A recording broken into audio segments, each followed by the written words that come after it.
Dati daw nga ang pangalan ito noon ay Mambulao, Maginto.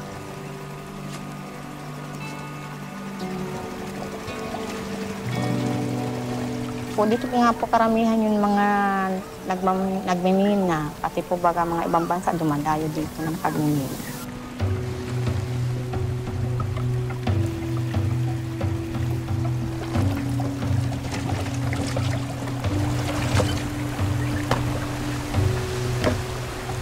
Ano nilalagay?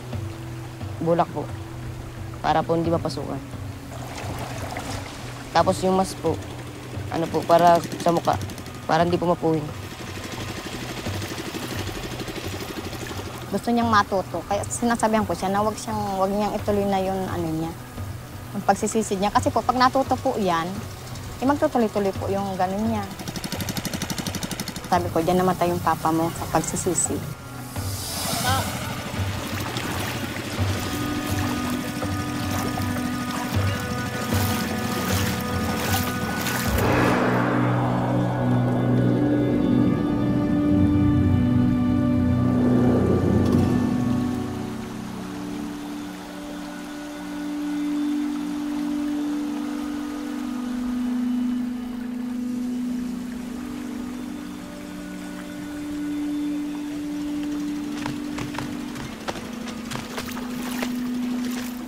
Yung mga tao po din, kaya po nagtatrabaho dyan. Kasi po, wala po silang ibang trabaho. Kaya po nagkukuha po sila ng ginto dyan para po mabuhay. Yung compressor po ay ginagamit nila sa ilalim para po sila makahinga. Nagrarangkada po sila, yung pala po baga, yung pinapangano sa ilalim, yung mga buhangin lang po. Tapos, tinitingting po baga nila yung lubid po na nakaganon. Tapos, tinataas na po yun.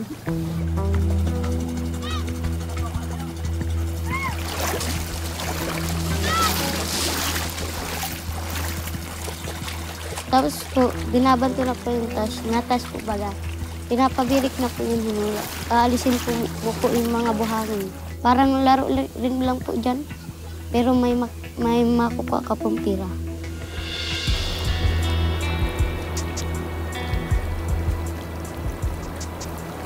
Yung mga bato po, tinatapon. Tapos yung ginto po baga, nasa pusod. Yun po yung sinasabi. Marami raw ba ng ginto? Dati po, marami po. Ngayon po, nagina na. Makikita mo po yun sa pusod pagka dilaw.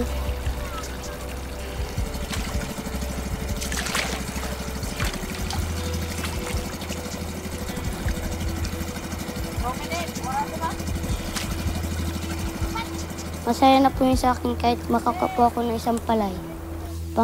Pamgaragastos ko po. Minsan po, pang merindal ko po baga.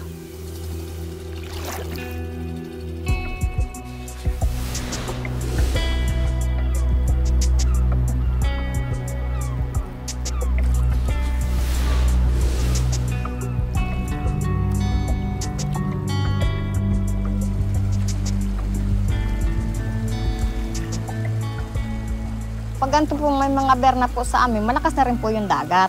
Kaya po yun iba, napipilitan na pong magkabod, magmina po. Talagang yun po ang hanap buhay namin. Meron po bang permit yung mga mining po dito? Ay, wala. Wala man po yan mga permit. Ay, nung po dati, hinuhuli po yan ng pulis.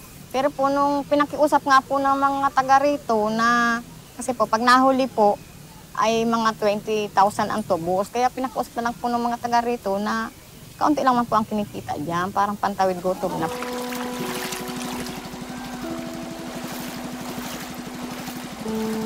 Natatakot ka ba? Hindi po ako tumatabi doon. Baka po kasi bumagsak eh. Tapos, nalulunod po baga.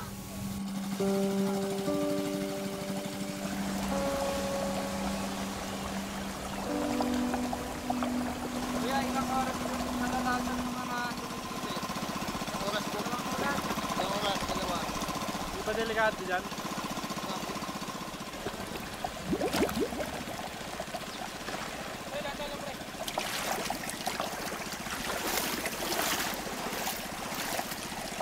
unang beses po, di pa ako marunong magkabot.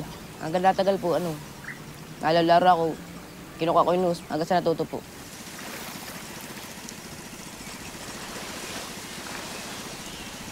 Ligtas ba yung trabaho? Di rin po, kasi minsan po natabon lang bigla. Na hindi mo alam. Kaya po di na siguradong ayos yan Pero bakit ka nagtatrabaho kung pabor ka sa gaan? Para po makatulong. Anong makikita mo sa ilalim? Wala nga po nakita sa ilalim kahit mas protector lang po yung sa mata. Paano nyo malalaman kung alin ang kukunin nyo doon kung wala kayo nakikita? Kinakap-kap lang po. Kapkat. Para mahanap pa yung drive.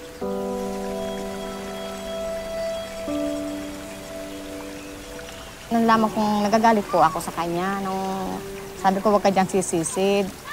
Kasi po, yun asawa ko po, namatay po sa pagsisid po dyan sa lahat. Edad ni Dudoy ay pwede na ito magtrabaho. Ay, hindi pa po. Dala lang po yan ang kahirapan namin. Kaya dapat po, nasa school pa siya talaga.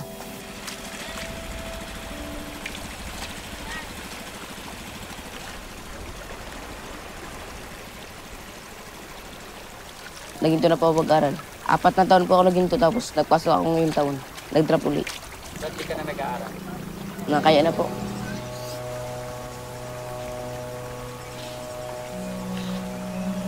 May namatay na po rin dyan. Nabagsakan po yung mga nung mga putik po. Ay, matagal na po ba yan? Matagal na rin. Gano'n na po kalalim yan? Mga 7 na tao ang lalim yan. Hindi naman delikado. Pag marami na, pag isang pa dito, isang pa dito, isang pa dyan, marami ng drive. Nabagsak din yan. Ay, nangyari ba na ibig sa loob ng lalim? Mayroon na. Marami ng kaso hindi makukuha naman. Nahuhukay din. Buhay. Buhay, may buhay, may namatay. Ano ang pakiramdam doon sa ilalim? Mahirap? Hindi naman. Mahirap, tagwa lang din.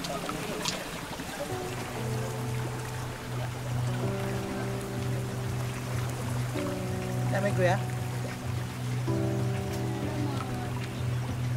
Kadalasan po nagkakabod yan mga matanda po. Minsan, pag may nalaman na may bata yan na raid po, may mga polis. Anong ginagawa niyo pag ano?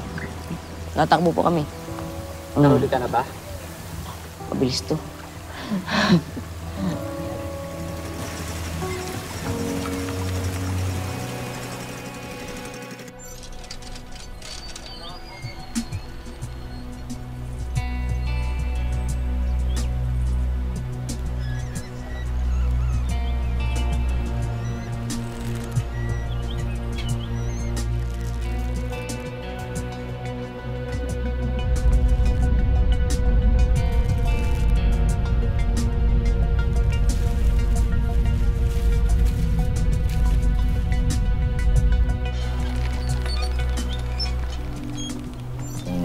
Anak ko, hindi naman yun sabing pipilitin na makakabod halimbawa mapasok kami sa balon. Basta masabi lang yung mga bata pag walang pasok katulad Sabado, masabi maakitan niya kami doon papa sa balon. Hindi, sabi ko, kung wala kayong gawa, pwede naman.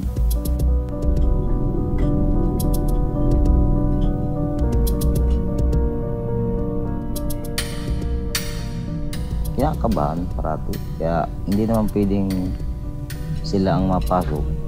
Herming kasama naman ako sa loob kung mapasok yung Kung pag halimbawa malambot, hindi pwedeng papasokin yung mga bata. Malambot ng lupa. Kasi nabagsak yun pag minsan.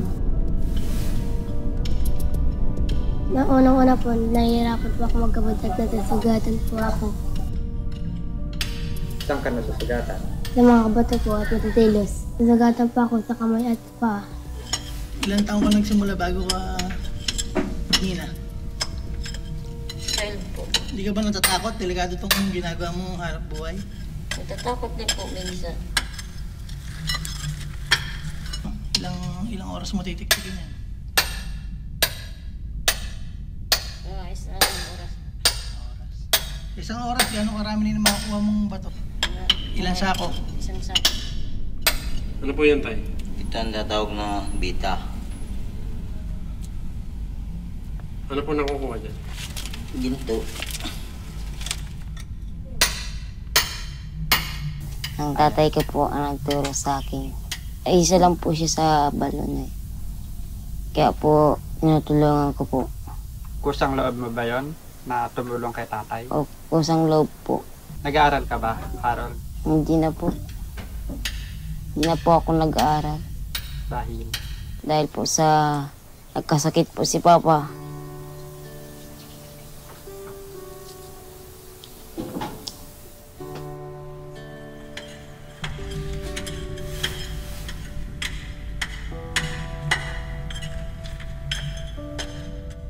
Pagpawisan po ako sa loob ng balon at matambanas.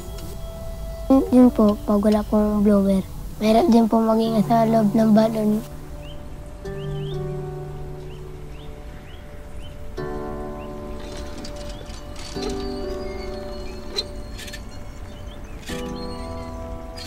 Mas marami po nagkakabod dito sa lugar namin para po makaroon ng pagkain.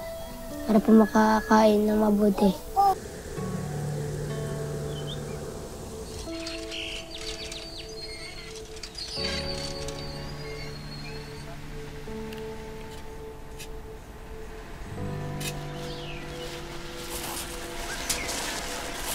Nakikita niyo po yung medyo madilaw. Ito po yung yung parang may ginto po siyang konti. Yun po yung para malaman po yung bato kung meron po siyang ginto. Yan, nakikita po siya madilaw.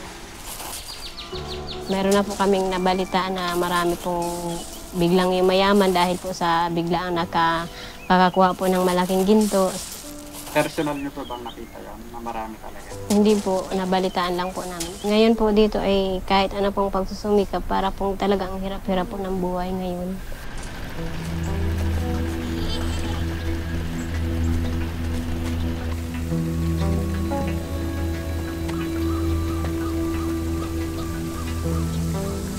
Minsan po napapagod pa ako magtrabaho po. Minsan po magigibat pa ang mga batong pag marami. Pag binubuhat po yung matakot po sa likod.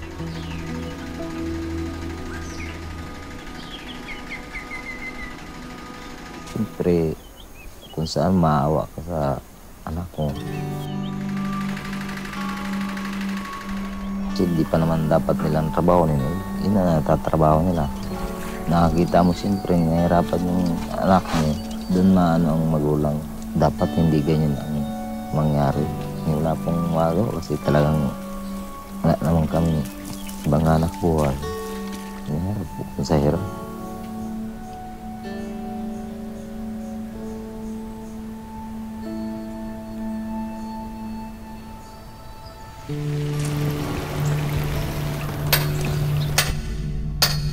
Sa pagbaba pa lang, pwedeng mangyari mahulog. Pagdating sa ilalim, yung mahulugan ng bato, may iba pagkataon. Talaga kung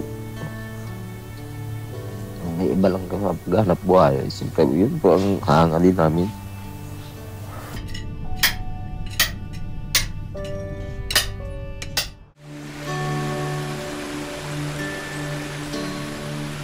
Madali lang po magkabod. Natuto po ako kay mama magkabod para po magkabaon po. Para po may makakain po kami. Gusto mo ba yung pagkakabod? Gusto po para po makatulong sa amin.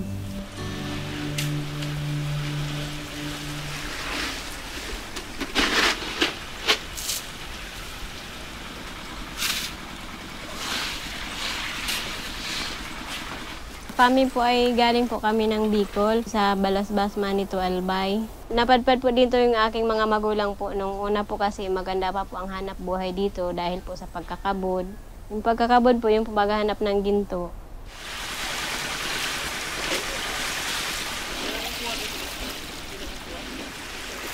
Bakit hindi kayo sumubok ng ibang trabaho?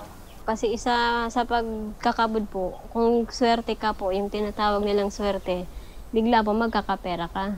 Yung sa pagtatanim naman po, kailangan mo pong maghintay. Ito po, akawan po ito.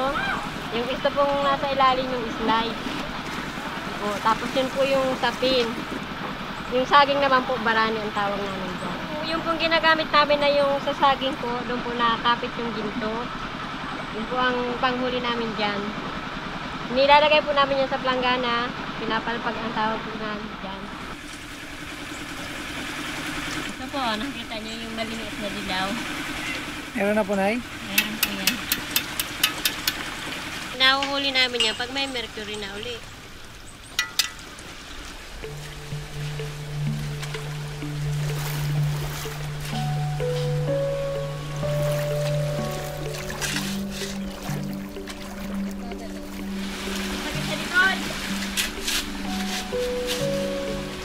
Mahirap pong mag-akaw kasi po kayo po, yung mabigat po yung pagpapala.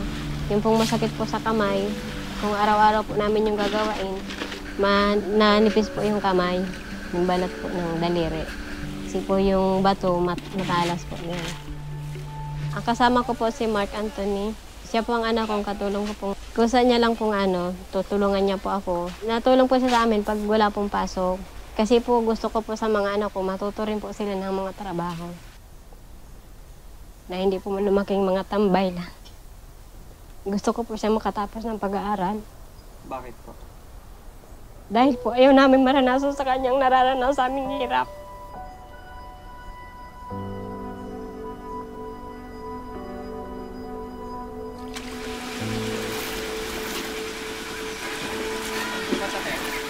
Masakit po sa pag may UTI sa bukas. Ganito po sa likod, masakit. Pagdagat na po kaya? Opo. May gamot po kayo ininom? Wala po.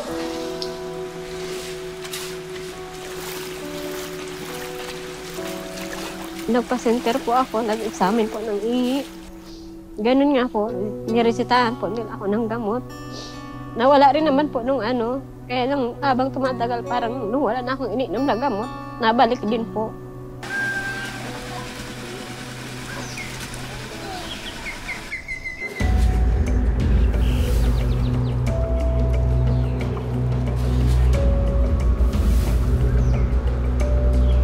Merong batas na nagbabawal sa paggamit ng mga bata sa kahit anumang hazardous forms ng child labor. Meron pananagutan ng mga magulang dito, no? Kasi sila naman yung mga naghihikayat o kaya hinahayaan na lang yung mga anak nila na magmina sa mga ganitong klaseng napakadelikadong minahan, no? Sa usapin ng kahirapan, marami sa mga pamilya sa Pilipinas ang tinitingnan yung mga anak. Kaya mas maraming anak, mas makakatulong sa paghahanap buhay, di ba? So, usapin pa rin ito ng livelihood, ng poverty.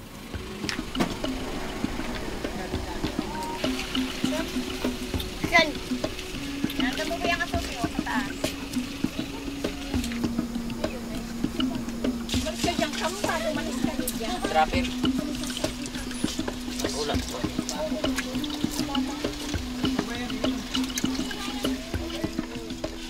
Ay, wala po ako nang bawal. Illegal man baga po ang compressor.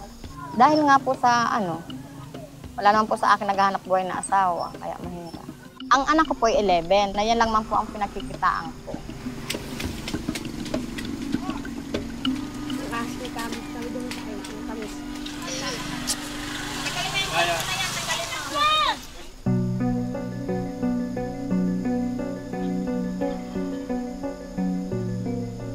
Yung mercury po, kailangan po pagbubuhay na po yung ginto bago po lutuin. Alam mo bang bawal? Opo. Mercury po kasi ilason po yan. Ilang kailangan para makabuo po ng ginto. Pinag-aralan po namin yun po baga sa school. Nakakalason po baga tapos yung balat po baga po natin tapos may malilit po yan na butas. Yung asugi po na ilalagay po natin dito, napasok po kaya po unti-unting na utak po.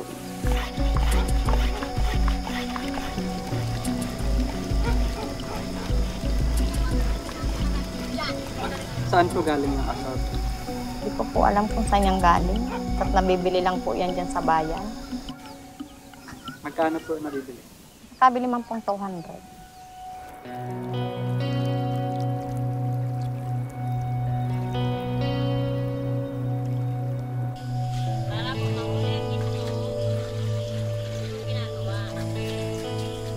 Ilang oras na po kinuha yung buhangin na yan? Maghapon po. Kakawali po. Para po mahuli yung ginto ng asugi.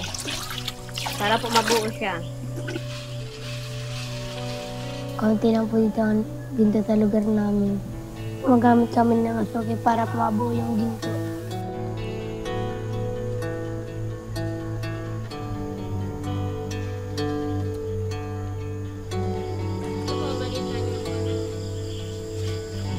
Maraming epekto ang mercury o asogi sa ating katawan, pero ang mas naapektuhan nito ay yung central nervous system, lalo na yung ating utak. At ang pinaka-vulnerable na naapektuhan nito ay yung mga kabataan, yung mga bata, at yung mga nanay na nagdadalang tao. Ito po, maliit lang yung nakuha namin. Magkano na yun ay? Kahit lang po ito. Makawala pa. Maghapon? Ano po?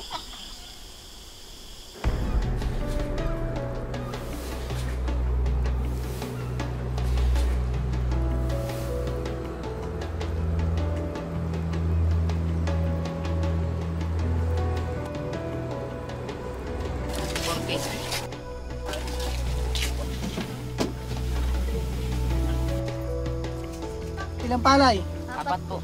Oh, magkano na yung 4 na palay? 140 po.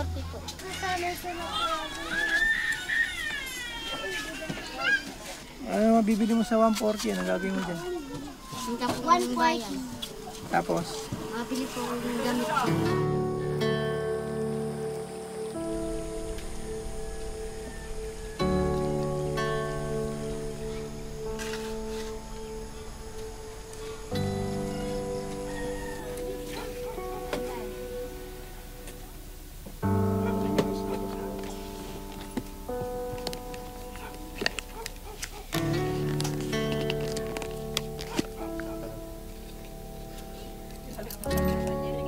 Minsan po, inaabutan po ako ng pera sa akin ng mga magulang. Saan mo nilalagay yung pera? Iniipon ko po. Para saan yung ipon mo? Para po sa birthday ko. Anong gusto mong sa birthday mo?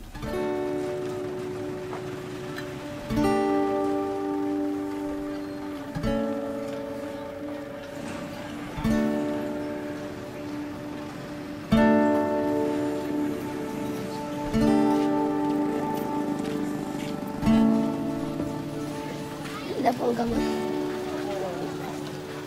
7, 26. Tigilan. Ginamit niya po yung savings niya. Binilihan niya po ako ng gamot para po sa UTI. Ito po yun. Masaya po kahit ano po, maanoan po ang aking sakit sa UTI. Mawawala po yung kirot.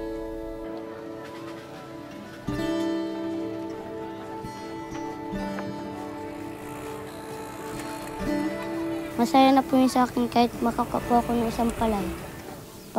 Pamgaragastos ko po. Bibili ko po sana ng damit po para may masuot po baga ako.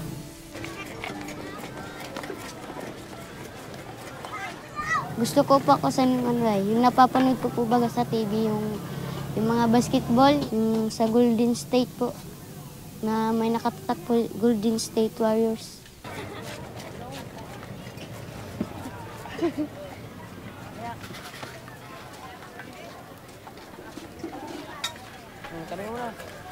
Magkano po yan? 140 na lang po. Dahil yan.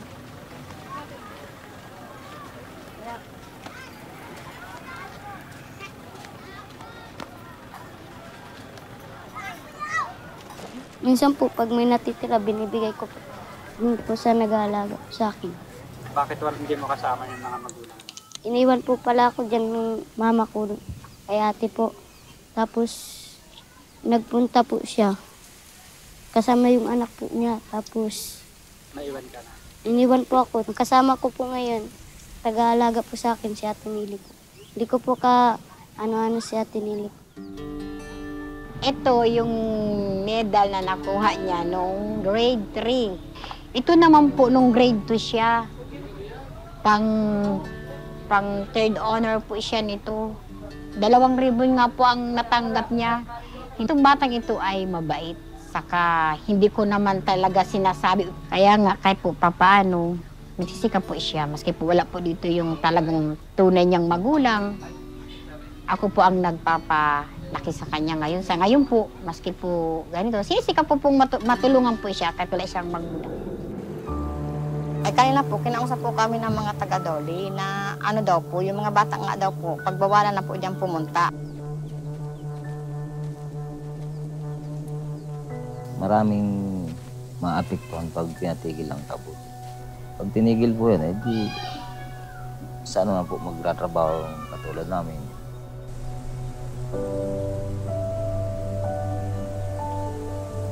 Wala pong kakainin yung mga tao yung nakatira dito sa amin. Kasi po, yun lang po talaga ang pinagkakakitaan nila. Kung gusto nila, matigil na po rin kami.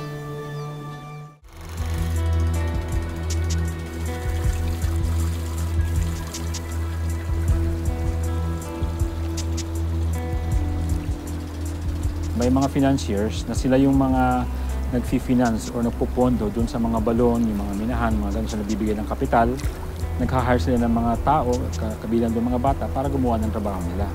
Ang oppressive dito sa tingin ko ay yung gaano kaliit yung kinikita lang actually ng mga bata o ng mga tao doon sa pagmimina.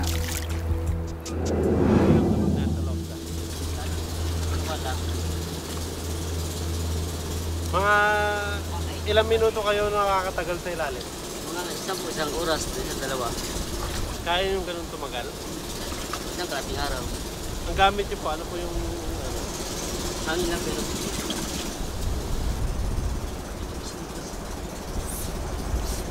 Dito!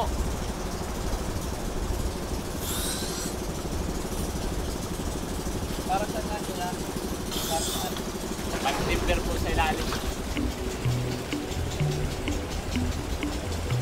During the 70s, Jose Panganiban was the so-called Little Manila. Sapagkat nung panahon na yon, kung titignan mo ang economy ng Bicol region, ito yung tinitignan na magiging Twin City of Bicolandia because of the Philippine Iron Mines. So kung titignan mo, ang Jose Panganiban is well entrenched sa mining industry. Kaya nung panahon na talagang namamayani yung pagmimina rito, sa tingin ko, naging malaking parte ng aming kultura ang pagmimina. Sa Panganiban, okay, assuming that we have 60,000 population, and the way I see it, siguro mga 60% of that nasa mining.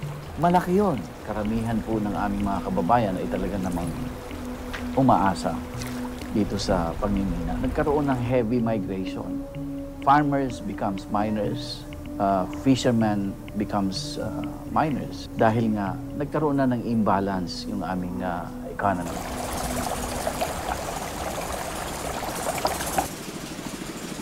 Maraming mahirap. Sira-sira ang kalsada. Hirap kami sa tubig. Pag malakas ang ulan, sobra sa tubig. Pag tag-init naman, wala kaming tubig. Kasi ang isang malaking impact ng pagmimina ay yung pagpuputol ng kahoy. Ang timber po yan sa ilalim. Para hindi bumagsak yung butas. Pag bumagsak yun, delikado po yun. Hindi na po yan masisisidan pag bumagsak. Kasi yung pagbubutas nila, kailangan nila yung tinatawag na timbers para suportahan yung kanilang mga butas. And where do you get those timbers?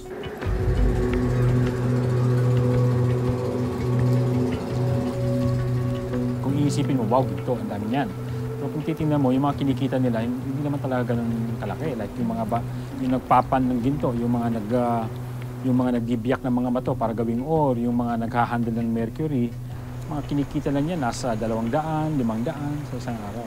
So ang layunin talaga ng mga nagmimina na to ay subsistence lang naman talaga. By the end, para pagkatapos ng araw na yon, meron silang maiiwan pera, pambili ng bigas. So ang yumayaman lang naman talaga dito sa mga operasyon na to ay yung mga financiers tsaka yung mga binibentahan nila ng mga ginto. Kasama na yung Central Bank.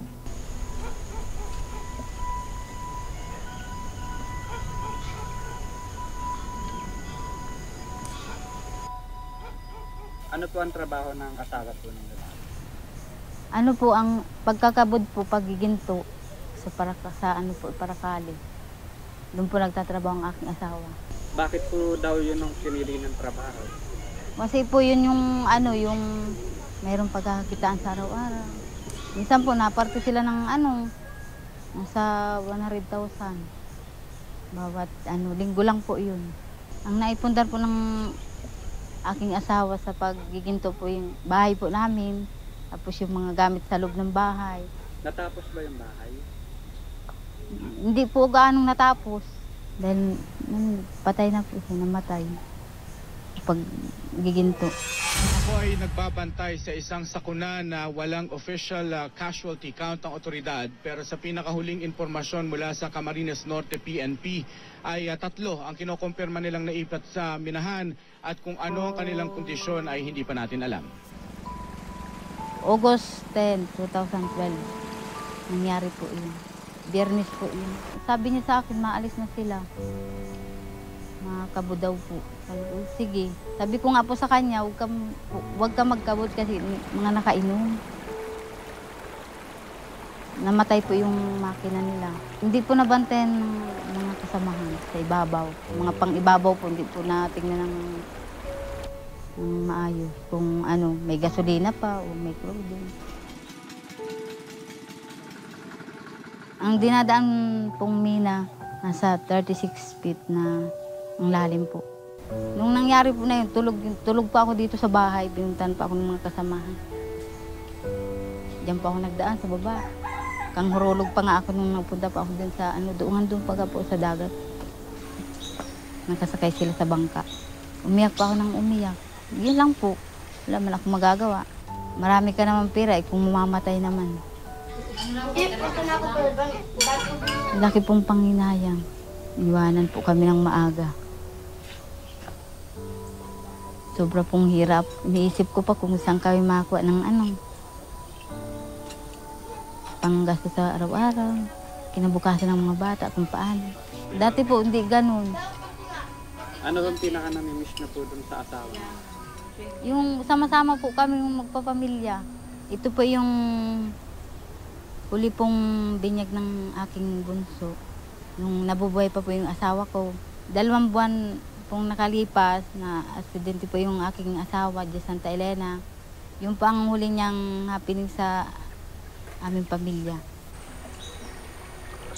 May kamag-anak na po ba kayo na magpapatuloy pa rin po sa pagmimina? Yung kapatid ko po, yun, nagmimina po. Hanggang ngayon sa ano po, Santa Elena. Hindi niyo po ba sinasabihan na baka matulad po sa asawa niyo? Sinasabihan ko po sila. Ang sagot naman po sa akin, wala naman daw po silang ibang pagkakakitaan.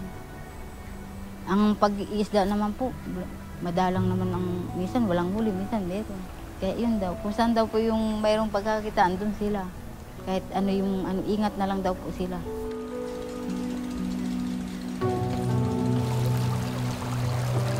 Merong mga delikadong aspeto ng ginagawa nila. Pagkakalunod, yung nagko-collapse yung mga tunnel, at saka most importantly, yung paghahawak nila at yung exposure nila sa mercury, sa asoge.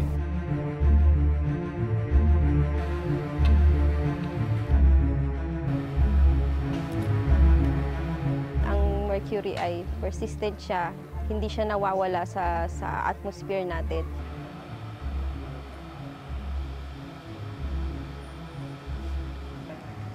Unlike other chemicals or unlike other toxins na pwede mo siyang linisin, ang mercury hindi. Ang pinaka-vulnerable na naapektuhan nito ay yung mga kabataan, yung mga bata. We analyzed the blood samples for mercury. So, non-detected, mas mababa po siya sa 0.1 microgram per deciliter. Hindi po natin masasabing wala since yung nadedetect lang po ng instrument namin is until 0.1. For doon naman po kasi sa mga bata na exposed, better po na i-lessen po or totally alisin po sila dun sa location wherein meron pong mercury.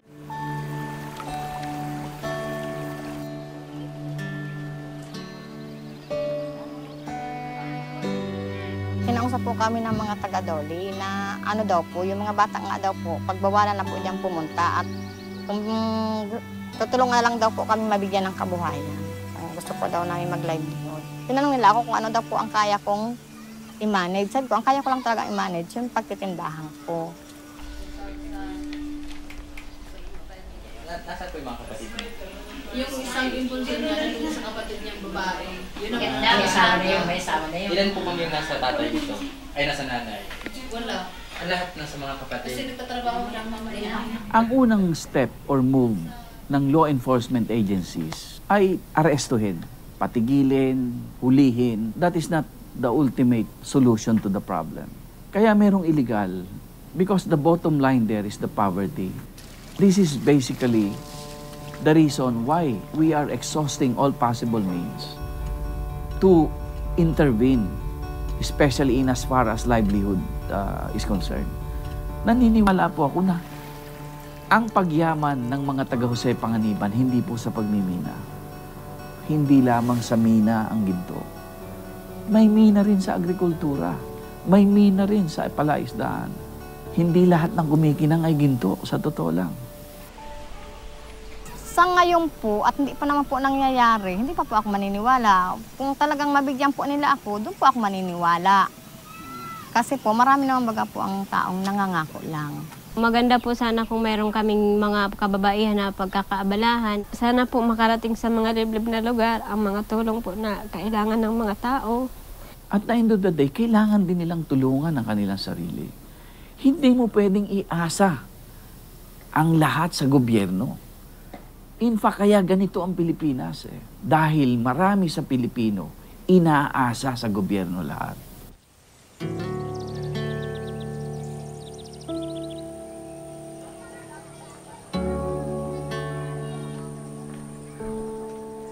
Ito yung isang alternatibong pamamaraan na pagkuha ng ginto na walang mercury.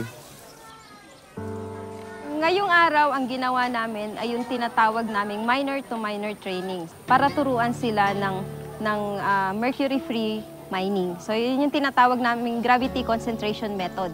Ang kailangan lang dito ay practice. Ang kaibahan lang nito, metal yung gamit namin.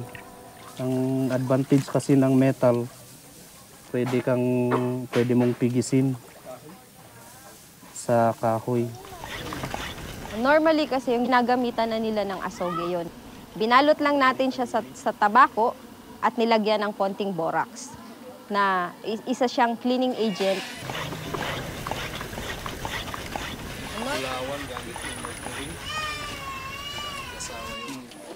Maganda po yung pinakita niyo. Sabi sa wala po nang una, walang chemical na ginamit. Maganda, saka talagang sigurado ko sa kalusugan mo. Ligtas na sa mercury. Tingin namin ang total ban hindi siya mag-work. Ang makikinabang lang yan pag total ban mo yung mga malalaking mina. Siyempre, ang small scale mining naman sa Pilipinas ay malaki ang naiambag niyan para dun sa livelihood naman ng mga maliliit na tao. Hindi naman natin kailangang ipagkait sa kanila yon.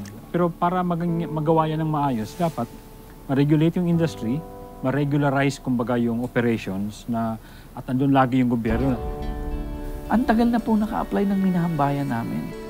Ang pwedeng pamamaraan lang na ma-regulate mo ang pagmimina sa municipal level, makontrol namin, magkaroon kami ng poder to supervise, ay magkaroon ng minahambayan dito. Alam mo ang pagmimina, habang nagbubutas ka, wala kang kasama. Pero pag kumikita ka na, ang dami mong ka-share. Yan ang masakit. In the absence of minahambayan, maraming nagsasamantala. Pero once the minahambayan is in place, I can tell you, I can even challenge you na mawawala ang graft and corruption.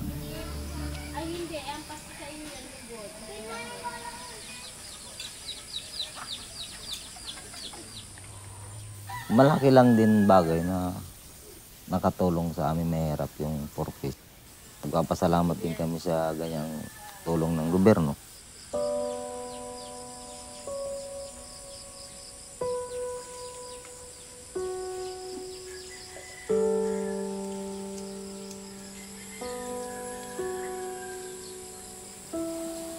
Eh, nilalang po namin yung para sa mga anak ko sa pag-aaral nila. Pag nakakakuha na po kami sa kanila ng cash grant, binibili po namin ang mga pangangailangan nila. Nagsumikap lang po siya sa kanyang pag-aaral. Para po hindi niya maranasan ang ganitong hirap. Gusto mo bang habang buhay hanggang pagtanda mo, nagkakabod? Ayaw po. Mahirap po kasi magtrabaho ay magkabod po. Ano bang pangarap mo? Pagpulis po.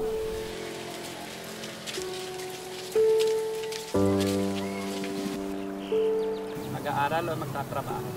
Mag-aaral lang po. Sa ganda po yung para may kinabukasan. Gusto mong ipagpatuloy yung pag-aaral mo? Gusto po. Kasi lang wala po magkaparal. Kahit po mag-aaral sila ay nag-a-absent na lang po para magkapira po sila. Kaya dapat po patigil na yan. Hindi ko po alam kung mapapatigil yan o hindi po.